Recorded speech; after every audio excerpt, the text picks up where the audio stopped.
ya. Hear this. Wakanaka wakableacher. Wakanaka wakableacher. Sechuwa wakanaka wakableacher. Ukagona msikana wakaita zawaida.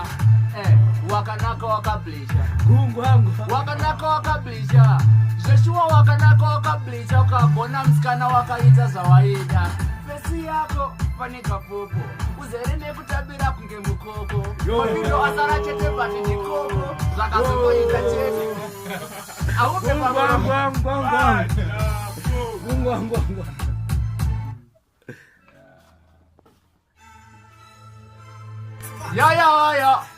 Ya Sparks, tukupika wasikana nuzora.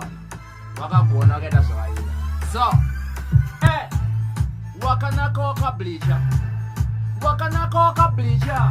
Seshuwa wakanaka wakableacher. Ukagona msikana wakaita zawaida. Wakanaka wakableacher. Wakanaka wakableacher. Wakanaka wakableacher. Ukagona msikana wakaita zawaida. Usarwadziwa vese vachivudhisa.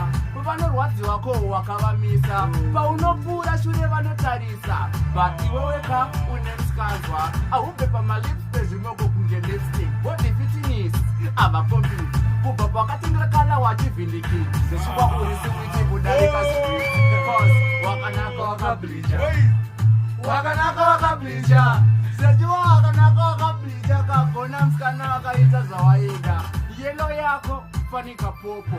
Uzerene kutabira kunge mukoko. Mapindo asara chete bati nikoko. Akazotuka. Yo.